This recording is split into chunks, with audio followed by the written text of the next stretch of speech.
사랑하는 사람에게 최선을 다하고 싶어서 늘 연락하고 자주 만나고 챙기려 노력하지만 의외로 이런 과한 관심이 오히려 관계를 망치는 경우가 많습니다. 특히 가족이나 정말 가까운 친구일수록 너무 가깝게 다가가면 서로 부담되고 불편해질 수 있죠. 그런데 재미있는 점이 하나 있습니다. 겉으로는 무심해 보여도 정작 중요한 순간엔 누구보다 따뜻하게 챙겨주는 사람들이 있습니다. 그리고 이런 사람들의 주변엔 의외로 오래된 관계가 많다는 사실입니다. 맹자의 유명한 명언이 있죠. 진정한 관계는 마음을 얻는 것에서 시작된다. 상대의 마음을 얻기 위해서는 때론 한 걸음 물러서는 지혜가 필요하다는 의미인데요. 그래서 오늘은 무심해 보여도 속은 따뜻한 연꽃 같은 사람들의 모습을 통해 진정한 마음을 전하는 방법을 알려드리려고 합니다. 이 내용만 잘 기억하시면 여러분의 소중한 관계들이 한층 더 단단해질 거라고 확신합니다. 자, 그럼 본격적으로 시작하기 전에 구독, 좋아요, 클릭 부탁드립니다. 바로 시작하겠습니다. 첫 번째, 이들은 의도적으로 거리를 둡니다.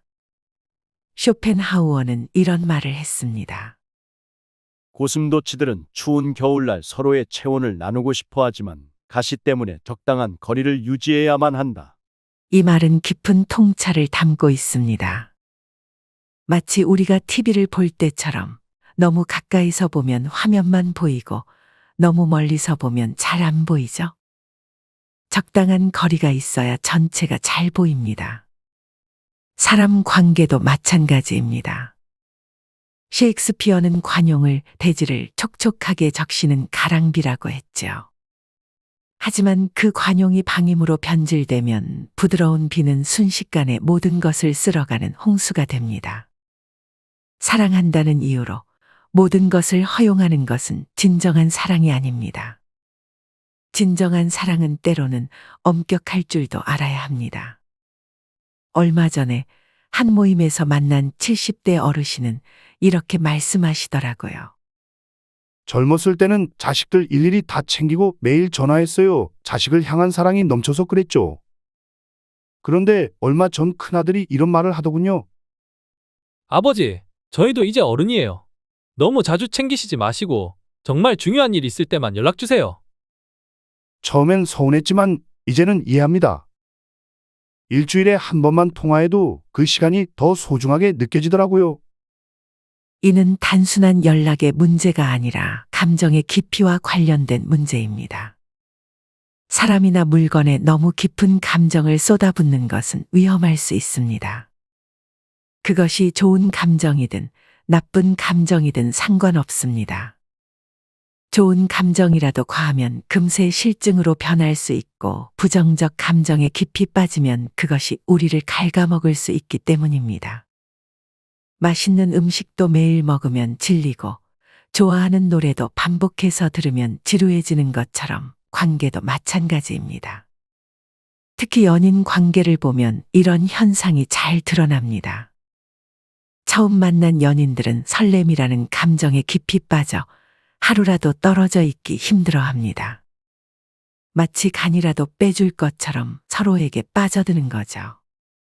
하지만 시간이 지나면서 그 설렘은 사라지고 익숙함이 자리 잡습니다. 처음과 다르다는 이유로 다툼이 시작되고 최악의 경우 이별로 이어지기도 합니다. 또 상사와 너무 가까우면 아부한다는 소리를 듣고 너무 멀면 무시한다는 말을 듣습니다. 부하 직원과도 마찬가지입니다. 관심을 가지면 흑심이 있다고 하고 거리를 두면 냉정하다고 합니다. 그렇다면 어떻게 해야 할까요? 지혜로운 옛 현인들은 이렇게 말씀하셨습니다. 극장에서 영화를 보듯 내 상황을 바라보라. 관객이 되어 잠시 거리를 두고 지켜보면 커 보이던 문제들도 한낱 작은 점처럼 보이기 때문입니다.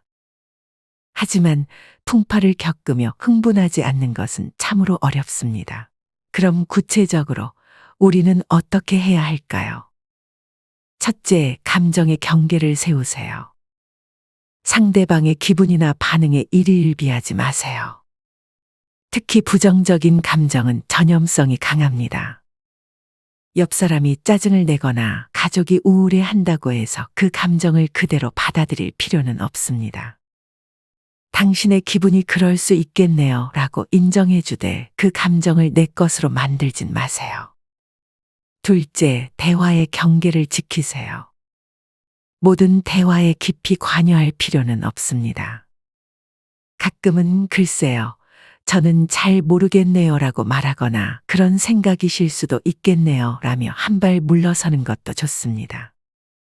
특히 갈등의 소지가 있는 주제는 적절한 선에서 멈출 줄 아는 게 중요합니다. 셋째, 책임의 경계를 분명히 하세요. 다른 사람의 문제나 감정까지 책임질 필요는 없습니다.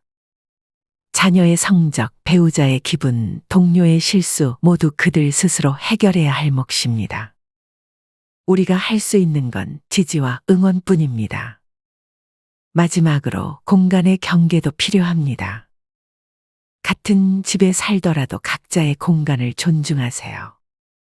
업무 공간과 휴식 공간을 분리하고 가끔은 혼자만의 산책이나 여행을 통해 재충전하는 시간을 가지세요. 이런 경계를 지키면서도 따뜻함을 잃지 않는 것이 진정한 균형이자 지혜일 것입니다. 결국 중요한 것은 거리가 아닌 경계입니다. 관용과 방임 사이, 사랑과 집착 사이, 관심과 간섭 사이를 찾는 것이 우리를 더 단단하고 건강한 관계로 이끌어줄 것입니다. 연꽃 같은 사람 두 번째 특징은 참견하지 않습니다. 니체는 이런 말을 했습니다. 진정한 사랑은 상대를 소유하려 들지 않고 그의 성장을 지켜보는 것이다. 이 말 속에는 깊은 지혜가 담겨 있습니다. 제 지인 한 중년 여성분의 이야기를 들려드리겠습니다. 딸아이가 회사를 그만두고 창업을 한다고 했을 때 얼마나 말리고 싶었는지 몰라요. 하지만 그때 이런 생각이 들었어요. 내가 반대하면 딸은 평생 후회할 거예요. 시도조차 못 해본 것을 두고두고 아쉬워할 테니까요. 그래서 이렇게만 말했습니다. 네가 결정했다면 엄마는 지켜볼게. 힘들 때 언제든 찾아와. 지금 그 딸은 작지만 안정적인 가게를 운영하고 있다고 합니다. 엄마가 반대했다면 시도조차 못했을 거예요. 묵묵히 지켜봐 주셔서 감사해요, 엄마. 여기서 중요한 것은 참견과 관심의 차이입니다. 참견은 내 기준에서 일방적으로 조언하는 것입니다. 관심은 상대방의 입장에서 생각하고 그의 성장을 진심으로 바라는 마음입니다. 예를 들어볼까요? 한여름에도 긴팔만 입는 친구가 있다고 합시다. 더운데 왜 긴팔을 입어?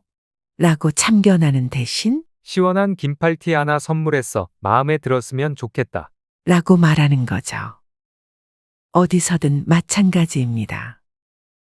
이렇게 하면 안 돼 라는 말 대신 이렇게 해보면 어떨까요? 라고 제안하는 겁니다. 진정한 사랑은 상대방의 인생에 대한 소유가 아닌 존중입니다. 때로는 실수하고 때로는 넘어지더라도 그것이 결국 성장의 밑거름이 된다는 것을 믿는 거죠. 12년 넘게 교직 생활을 하고 퇴직한 제 지인이 식사하다가 하신 말씀이 아직도 귓가에 남아 있습니다. 아이를 키우는 것뿐만 아니라 모든 인간관계는 마치 내가 나무를 키우는 것과 같다. 나무가 자라는 방향을 억지로 바꾸려 하면 나무는 죽고 만다. 우리가 할 수 있는 건 충분한 물과 영양분을 주고 그 나무만의 모습으로 자라나는 것을 지켜보는 것뿐이다.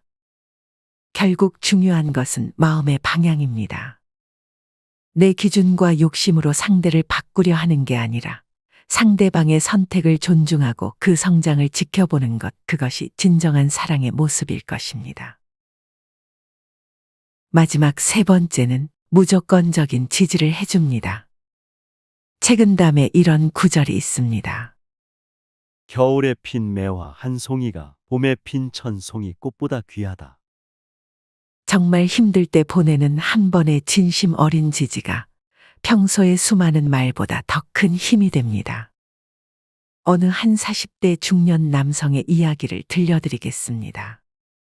아버지는 평소 무뚝뚝하시고 표현도 없으셨어요. 그런데 제가 사업에 실패했을 때 통장에 있는 퇴직금을 모두 보내주시면서 한마디 하셨죠. 아들아, 실패는 누구나 할 수 있어. 다시 시작해보자. 그때 그 한마디가 저를 일으켜 세웠습니다. 그동안 아버지가 얼마나 저를 사랑하시는지 온전히 느낄 수 있었어요. 왜 이런 순간의 지지가 그토록 큰 힘이 될까요? 첫째, 평소의 무심함이 오히려 이 순간을 더 특별하게 만들기 때문입니다. 매일 걱정된다, 조심해라 하며 말을 많이 하는 사람보다 평소엔 묵묵히 지켜보다가 정작 중요한 순간에 나타나는 사람이 더 깊은 신뢰를 줍니다. 마치 묵묵히 자라다가 꽃 필 때만 화려하게 피어나는 매화처럼 평소의 무심함은 오히려 결정적 순간의 진정성을 더 빛나게 합니다. 둘째, 이런 사람의 지지에는 판단이 없기 때문입니다. 매일 관심을 보이는 사람들은 종종 자신의 기준으로 판단하고 평가합니다. 그러면 안 되는데, 내가 말했잖아 같은 말들이 섞이죠. 하지만 평소 무심했던 사람이 보여주는 지지에는 순수한 응원만 담겨 있습니다. 내가 옳다, 틀리다를 따지지 않고 그저 내 곁에 있을게라는 마음만 전하는 것입니다. 셋째, 이들의 지지는 기다림의 시간이 만든 깊이가 있습니다. 평소에 일일이 간섭하지 않고 지켜봐준 시간들이 서로에 대한 깊은 이해와 신뢰를 만들었기 때문입니다. 술 한잔 하면서 매일 고민을 들어주는 친구보다 평소엔 무뚝뚝하지만 정말 힘들 때 새벽에 달려와 주는 친구가 진정한 친구라고 하지 않습니까? 이처럼 무심한 듯 보이는 사람의 따뜻한 마음은 마치 깊은 우물 속의 물처럼 겉으로는 보이지 않지만 가장 깊고 순수한 힘을 가지고 있습니다. 진정한 지지는 때로는 말이 아닌 행동으로 나타납니다. 길고 화려한 위로의 말보다 묵묵히 곁을 지켜주는 존재감이 더 큰 힘이 되는 법이죠. 특히 우리 세대는 감정 표현이 서툴렀습니다. 사랑한다, 고맙다 이런 말을 잘하지 못하셨죠. 하지만 정작 힘들 때 보여주신 행동은 그 어떤 말보다 더 진한 사랑의 표현이었습니다. 결국 지지는 상대방의 인생에서 가장 어두운 순간에 작은 빛이 되어주는 것입니다. 넘어졌을 때 잡아주는 손길이요, 좌절했을 때 다시 일으켜주는 힘이 되는 것입니다. 평소엔 무뚝뚝하고 표현이 부족하더라도 정말 중요한 순간에는 망설이지 말고 지지해 주세요. 오늘 우리가 함께 나눈 이야기의 핵심을 다시 한번 새겨보겠습니다. 첫째, 일상적인 순간에는 의도적으로 거리를 둡니다.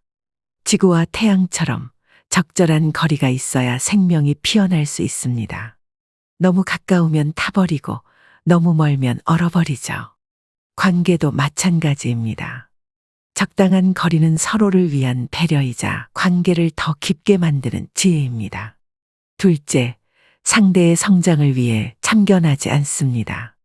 진정한 사랑은 통제가 아닌 신뢰에서 시작됩니다. 나무가 자신만의 방향으로 자라듯 사람도 각자의 방식으로 성장할 수 있도록 지켜봐주는 것. 그것이 진정한 사랑의 모습입니다. 셋째, 정작 중요한 순간에는 누구보다 강하게 지지합니다. 깊은 우물처럼 겉으로는 고요하지만 정작 필요한 순간에는 가장 깊고 순수한 힘이 되어줍니다. 말보다는 행동으로, 과시보다는 진심으로 보여주는 사랑이 무심한 듯 보이지만 가장 따뜻한 사람들의 특징입니다. 우리 조상들은 이런 말씀을 하셨습니다. 고요한 물이 깊이 흐른다. 겉으로는 조용해 보여도 그 속엔 깊은 흐름이 있는 것처럼 무뚝뚝해 보이는 사람 안에 가장 따뜻한 마음이 흐르고 있는 법입니다.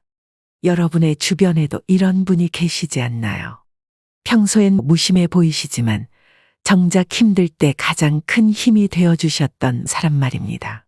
미처 전하지 못한 감사한 마음이 있다면 댓글로 함께 나눠주세요. 여러분의 이야기가 또 다른 누군가에게 큰 위로가 될 수 있습니다.